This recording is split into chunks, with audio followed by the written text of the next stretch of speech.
Jonyuol no se yumi lo kigido nyakochia. Era gimbola ni se yudo nyundo ni kelo nyako nyakochia. Jonogore nyeje nunga ni sandi nango nyakochia.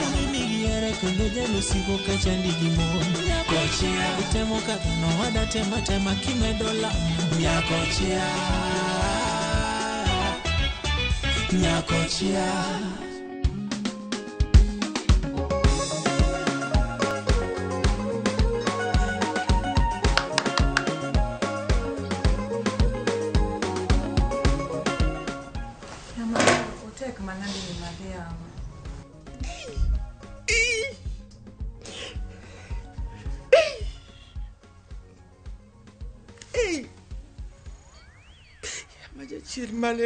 Chien mane maluwa kwani kodia makama uogi to badonyo maja chien mane Ajibo maja chien mane maluwa akoso de Nyasaye angwa diere Ajibo alelo boda di report wachini ka chief to ngano ko maki ko yude to mama mi di report ni no mi receipt to koro mama ngini di report na de ka chief ti onge receipt nikech receipt no emanyiso ni nyiew simu adhitero gina tracking anyisi ni ko track ngano moyude gima bro timone mama tracking itimoga ka simbi okwal to nigi line ng'atno kokwali simu line be pok iketo koro ibo tim tracking nade koso wadoke e dukano duka bane Ajibo gino waji akaw mane ndara omiya simu ta miye pesa ne wale mane ndara madhe mane mamenyise we mbwakniga penjga gimoro Ajibo simu no abako kama ma yao simu ma agwelo simu iwija agwelo simu basi ma gonya kapicha Ajibo ma neno rakama apelo kwani simu no tiyo na dakika batini kama ya otiyo bela giseche kende yawa mama mano ne giloko ni simu ok giloka Ajibo okoloki ngano chungkata chungka iwinjo edal tamiye pesa to miye simu obi kabodhie ni podo dhie gine otmoro no loko simu no mama inse ni giloko ni simu gino nani kanya Ajibo oloko mama oloko nadi yawa to kwani simu loke tresani 21 case 21 case mama dongo juni simu ni yen faboro in malintie zamana pejo simini gine duka donge duka simini en 21 case ma 21 nini koda kose in ni omondo no luonga e office to ko luongi mo mia pesa to ino ko luongi mo mi pesa Ajibo ilit koda kama nango ndaka ka nyusim ilit koda kama nango Ajibo kose nikecha da kodi odi koro ichilitu no jadonja koro chaya go ichilitu koro donja kamora Ajibo koro ikawa ka gima pacha okuti akia gima timo an gikel na mirima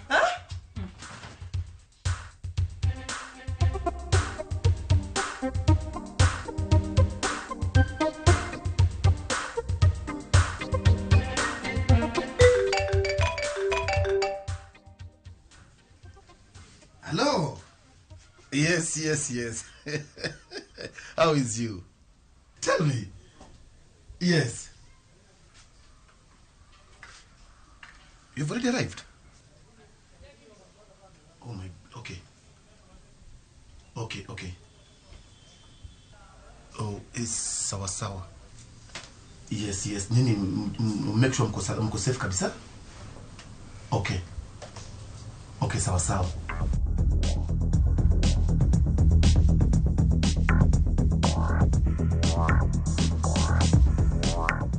Ajiba Mrs. Country ya koro gima tini be koro gima koro yuani ai Ajibo yawa okay bedua kwa ngono hivi ngona ago musi yawa ngona madhe yawa in be kini ga gimirima no nga gik miwacho ingeni sama in gimirima kamano madhe nyalo wacho weche moko mok nyal ruchre be kor ngato ngona koro wasetiegori onge wach madhe weche iwe wanjo dot lakini ng'e gimotimore an ng'eni mirimo maka an gima kama pok notimore naga MCA miya pesa ni to gima wango yani kata mana bilo pesa no gima tingo bwana onge. Mama inapi ber. Be ng'ani jomoko kawo ga loan manyo gimoro magino lal. To gichulo loan to gine gima gichulo ne loan no. In ber yapi ber ni ukikawo loan. Lakini an kata kang'eyo. An MCA no gi pesa momiya na apoda chich kode. Ing'eni pesa jotelo gi ok gin ka pesa moro maber. Gin pesa moko midhine gi kipiny. Alingal jotelo gi ni mi pesa pesa no ikia gi kama wuoke pare. Kwani madhiri ma pesa no dhini kichini. An machame ni dako dhina kichini. Kawoni yeni ichamo ga pes country. To kwani wachamo ga ng'oe ot kae. Kara county ema pedhawa. Anda kimoro setimrena. Mateni madhini manya wang' Nyasaye. Manya Nyasaye mi los kod Nyasaye. Okonyi. Mano tadieri. Kech koro adwa ni mondo donje kesa. Kech gima timore ni en spiritual mama. Manya tong' wang' Nyasaye tir inyise manie chunyi. Next time kidwa nyiewo simu, wuga kamadhi, dhi e duka. Inyiewo simu mama, imigi pesa, gimi simu, gindik ni nyaka receipt.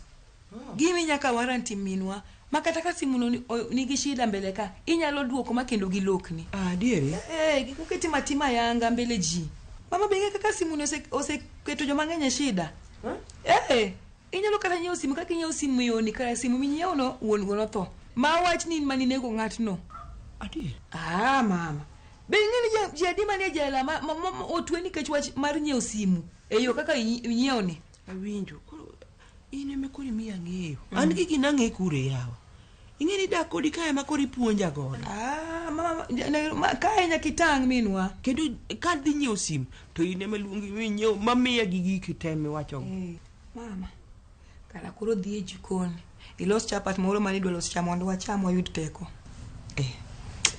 Ajiwa an kara koro teko matedo go chapat no be koro siwuok kuoma. Be ng'eni pod wamanyo tich. Sani waonge tich.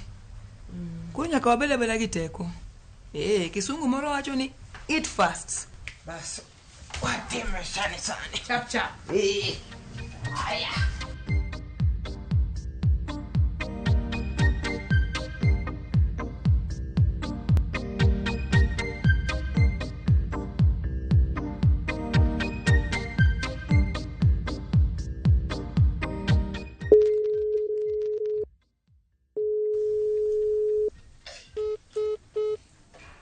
Ni ku Maxim nani.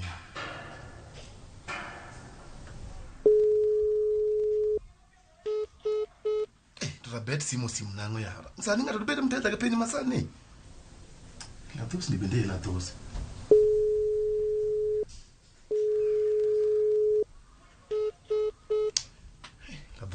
La dos tio go teka dir.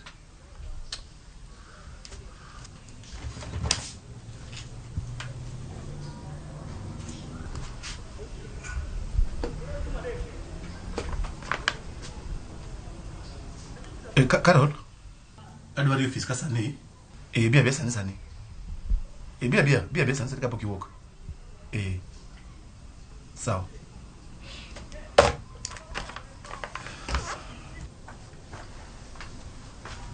Geta.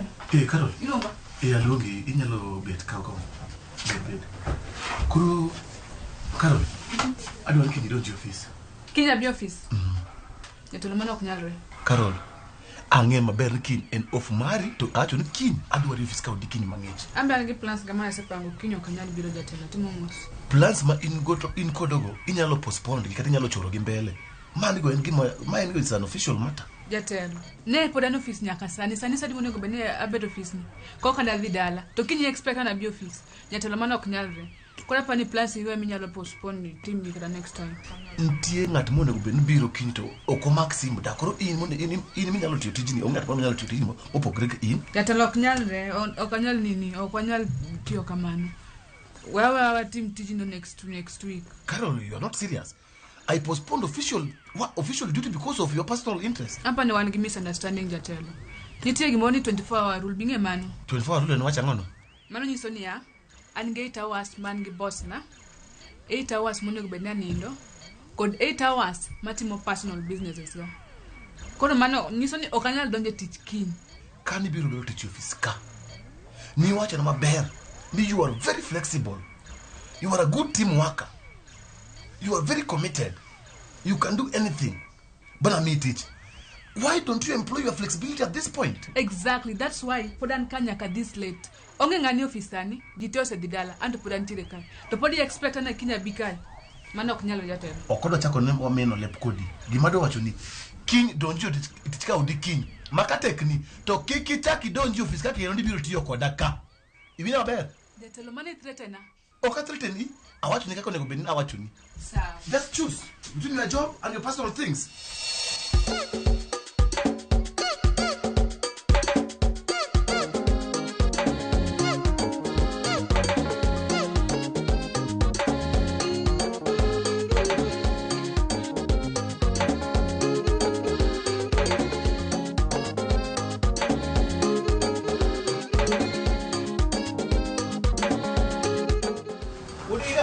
Eh. Nango. Beraya. Aneno ki ilimo akae, aneno ki ilimo akae wuotho ing'iyo gine. Abiro limo matin. Imanyo ot. Kamanyo ot. Utegi nyien. To gibeyo. Utegi to nyien, oger gi machiegni. Stima nitie? Stima nitie. Ineno kanyo. To pi? Pi ema gine jok moko mawuotho gi pi ka. Kelo ne tenants gi kae giwuok gi kubni. To security? Security.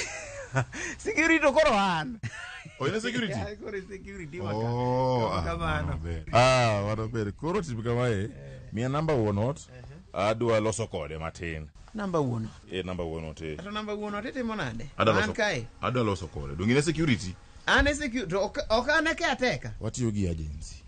To wanya konyo u upgrade utegi. Ineno? Wanya kelo pi kae, ata fi, wanyalo wicho rangi kae, wanyalo keto lum kae, ineno, wanya konyo uchoko rent, wami wonot.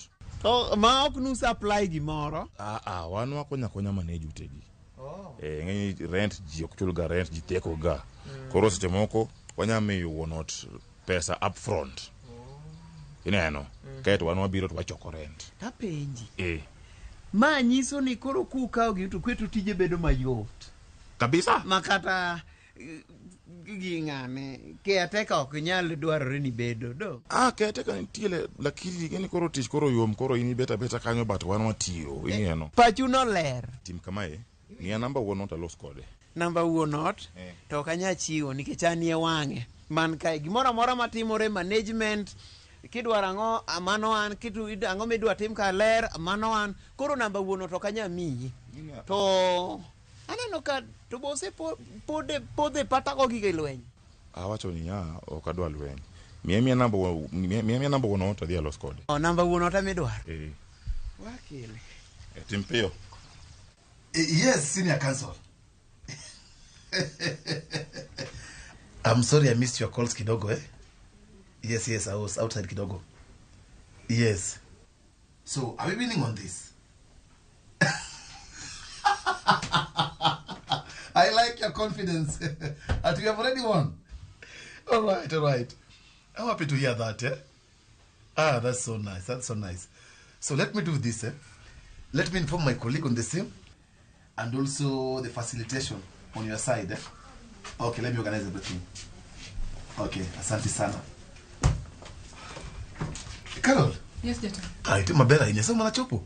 Kende wangsa. Don't need to be. Good. That's very good of you. Mana mmero gati yokodi. Nikech you are very flexible when it comes to office work. Mana mmeo in wachini yego kabisa. Koro inano ya ugo. Irumo gyo makario intercept kanyo. Neno gi. Yes, koro ya ugo ma adwano ikoni gi teachka. I want you to supervise them. So, gimati nime teach madwano tika eno boxes mani office go. Adwan boxes go te. Odonji lori. Lori nuko kanyo gotada. Adwan boxes go te odonji lori. So, if you can do this thing in less than an hour, it will be good for us. If you can do this thing in less than an hour, we are sorted. So what I want you to do, adwani ya ogisa magichako tich to just keep them on toes, eh? I want it to be so quick. No questions. Just work. Winjo? And cow box giteri lori. What the content in the box is, that is none of their business. No questions. Sawa. It's only work. And I want it to be very fast. Yes. Gintek mo kayo maber? Ano sawa daktari? Ina yeko dia ina nkech. I know how you work. Just be tough on those boys, winjo? Sawa, winjo. Yes. Koro, I don't know pure. If you can do it in less than 1 hour, better for us. Sawa. Yes. Okay. Nyakochia. Piny igero kod mbaka, to kaka ndalo medo sudo, mbaka medo bedo mamit. Kochakore tarik 2 dwe mar 2 higani, mbaka dhi bedo mathoth. Chieng' wuok tich, kaka wanene, chako wach maonge mung'o. Jopiny emonego omi jotendwa gi direction. Tok saa 4, Cleophas Oluoch koloni weche matimore e piny Kenya nyaka saa 7 wang'e e chenro mar chal mar Kenya. IBC oket priorities ne right. Credibility mar election chakore gi kar registration.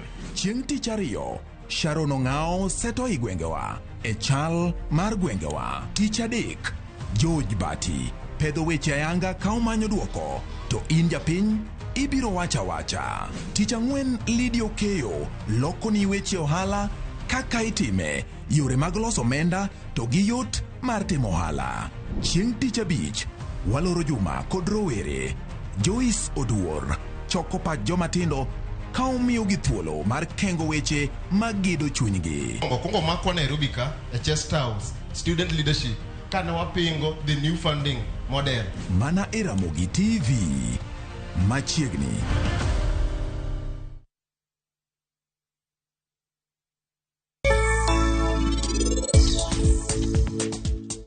Gwethte kamoro achiel gimoro te mana sebedo ka yudo odiochieng' ma kawuono ni gigo te anakete lweti. Ing'eni anatemo wacho ni sani ok anyal heri kaka chon nikech Sanju koro osebiro e dierwa. Nang'o momiyo ibet kod nyako nika? To kendo nang'o momiyo sani in idwa mako lwete? Mana ka gima nyako nika en jaodi. Ramadana. Sanju wachna gimoro ka adwa ng'eyo kapo ni pari en jaodi.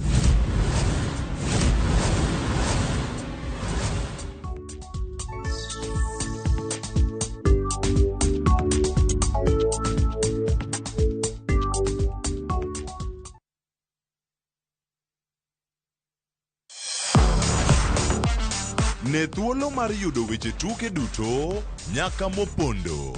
Mbaka makende mag jotugo kendo mag jomolony weche tuke. Can you believe it?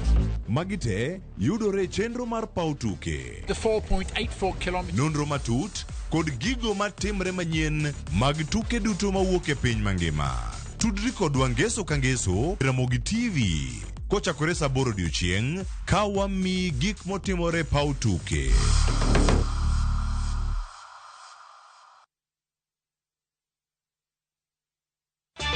Nyakochia. Simbi nigi mach dogi? Okwachak gi semboro. Apenji. An gi nyithindo 7 dala gi min gi to mae tich ma pidho gigo ae tibiro ka ni dwaro tich. Ok adwa lweny. Watim kama.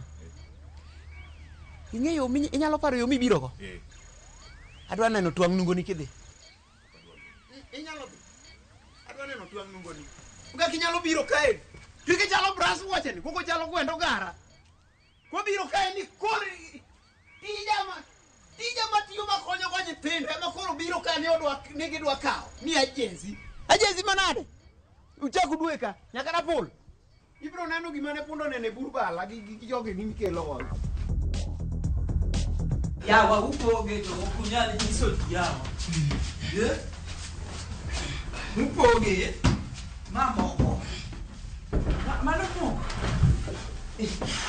Ne. Mano moko upogo. Minwa. Limo waka. Limo utapenji. Ang'o maneno kusichako pogo gik moko kanyo to okunyal wacho ne jopiny. Mago ok mogo. Mago gik matiyo go ofis kae. Donge mago gik ma ng'ato nyalo tiyo go e ot? Ok onge gima inyalo tiyo go ot. Mago kalembe, buge, gigi mage gik ofis kae. Kupogo to wiyi kik wili koda. Anyalo weyi nade? To ni number 1 mano go kura. Ok anyal weyi. Idhi gis jo gweng' kamano. Nitie kony mabiro. Mana biro nyiso. Ne, to de adwa neno jatelo entie kose polo nyaka many disappointment. Ya mino ya. Ai weche mang'eny. Wacha appointment wasewerego. Dong'isi ni ne wang' jatelo kae. Inyalo nene anytime. Sasa midwari ni adhi ofisi nene. Mano ber kabisa. Ayie kodi. Sawa entie ofis kuro dhi nene. Ne to kaponi upogo mogono. Kik wiyi wil koda. Sawa ok wil kod nyaka bi anyisi. Number 1. Aya. Sawa. Sawa. Hey, Jaber. Nyarmeja. Idhi nade mam? Aneno beri. Ijaber. Erokamano. Chakre chak tich ko mond. Ne kaka dendi osemedre. Tijaber. Yawa, erokamano, ruoth orita. En ruoth kose en boyfriend. Nyarmeja. No, asewachoga ni boyfriend ni onego chal gi Nyasaye. Jikiae lakini tije to neno. To me kaka. To mama udhi nade? Mama dhi maber. To jaode ma jakuocha. Nyarmeja. Babo miluongo ni jakuo. Inge kaka ng'ano nokwalo pesa ga mang'eny. En na wene Nyasaye. Nyarmeja weri gi weche mang'eny. Aweyo. Lakini amor ne niti mango area ni. Amanyot. Silvia, kwani ingi pesa marom nade? Imanyot koni? En osiepna more mamanyot ora. To budget ne en pesa di? Dong mana marom gimane mamwa chulo cha. 3500 ok inya yudo area ni. Unless omeda 1000 tanya konya yudo ot maber. 1000 apa no nya yudo? Nya medo. Koro adwa kowi bodhiwa manyot lakini kisetieko. Adwaro soda madiaba. Yawa dong soda nitie duka. Soda nyaki madhe. Pesa ber kodi jaber. Ng'ama no wacho ni pesa rach. Mano ng'ama onge go. Yes. Total wage payments in the public sector by the type of employer are summarized in the table 4.6. Yes, you can just check it. Okay. Come in. Nako chia? Jatelo. Umachigni? Welcome. Yes. I don't know kako kendo ilimo office ka. Jatelo. Machiegni ahinya. Jatelo. Mio upogo msaada to kunyala kata gini. Kona. To mano wach migolo kure nyako chia ya. Donga nendo rawere moko oko kanyo ka turgi boxi malich ma sanduku moro kanyo. Ge turgo do malich ma yawa jatelo. Pachi modware ngainya. Msaada onge mipogo ka. Msaada kante mipogo to wabiro nyaki ground. Nikech anglis majo community ni te.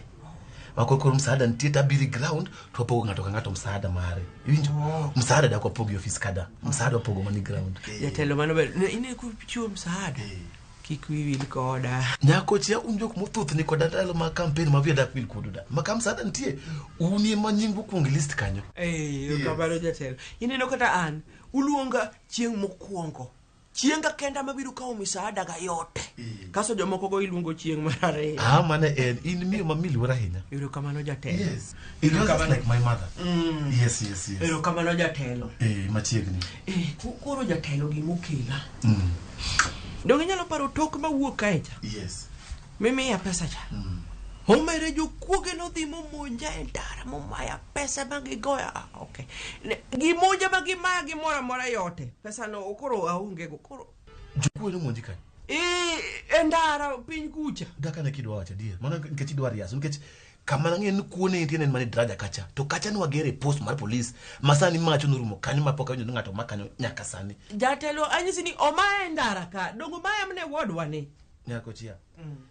Wachna wachan pesa mana micha nitiyo go yo marach inidwa pesa moro wach ma winjre amano. Jatelo pesa kweletigo ne jatelo pesa no osedhi kura ni gimo kila ka meda pesa no kendo miya pesa moro maro mana ke mane miya cha monda dhi tego suguli ga dong ngene sani kata enure unge dak peda ni sama koro in dich moro makini ingen wabiro bo mi thuolo moro madonjo inyalo donjo fisa ka idwaro gi sami dwaro to thuolo mo mi ndogore makoro anaka koro okela chae go ang teko emi donjo ka tingisa ni dwa pesa paren ward ka wan bidano madi 1024 abet ngato ngato donjo ofis kan dwa pesa no dagol kure machiwo an jatelo ane mabiro kwa ika koro jo ward kati luongo nango to an mabiro kaya okay mia pesa imiya ngeni in gi pesa i draw kanyo wodha pesa ti imiya ti adhiyo awe ika itiyo ti ingena kamikane pesa inyalo kata monyo ngato kujo kwe in kemiya to daka monji kata minwa monyola dak bigin donjo na office ka sate ndwa pesa nugola sim ndwa pesa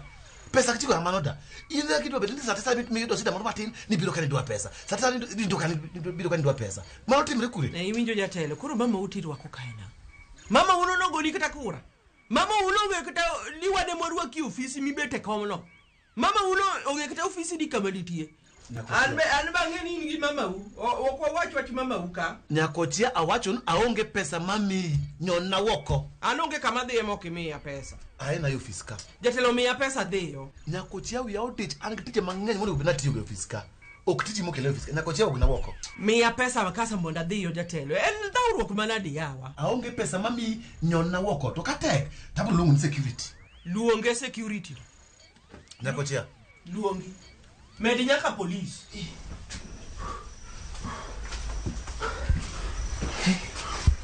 Akwendi baba ipani ang'o manyabedo nwatimo ga iki kwani ino odiochienge mokwongo odiochienga mokwongo mar biro ka wan ma tich motiyo kae ing'eni nyalo bedo kitimo gimoro kato king'eyo in isebedo ga kitiyo ka bora ne yudo pesa osiepna pesa mane gimomanyo kae tich koso yudo kamae to pesa kende mwang'iyo ato to chunya gombo monda waila nigi wang'i ng'ino okinyal ng'eyo gima ntiere iye ka ng'eng'ia kendi lakini kiyudo gima maber to mano marwa kodi to koyudi to mano ngori mari an aonge kanyo golalo rang'iyo ni tim piyo bwana aya iro meneno Apenjo. Sio kusoka paka kai.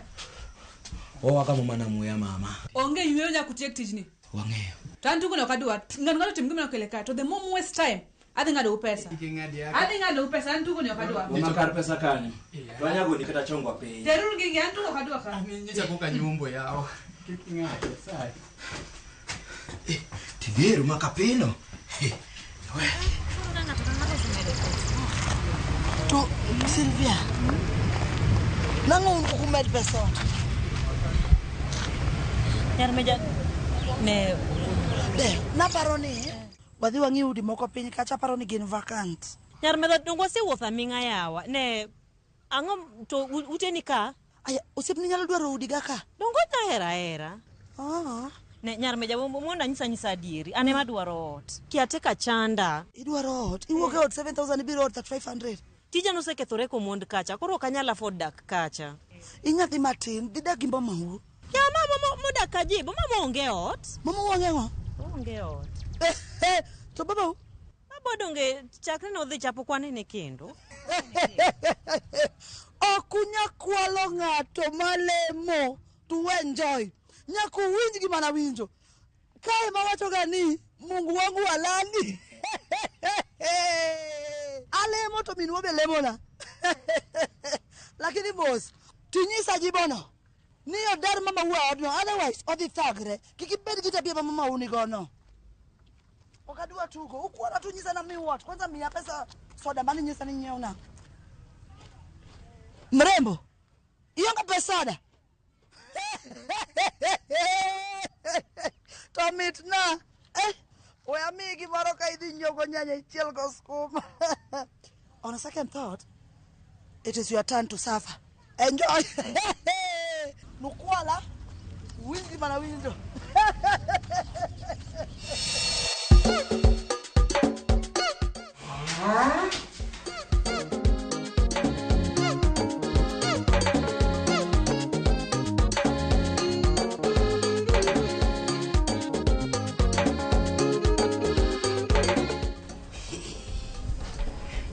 Jogi apenjo gi ka gipogo gi otto gise ni gipogo stisundi yawa to sabuni ma gipogo kaunti yawa nyako ni wuor manani to wane buogo kura tane tieko jogo kura Hey.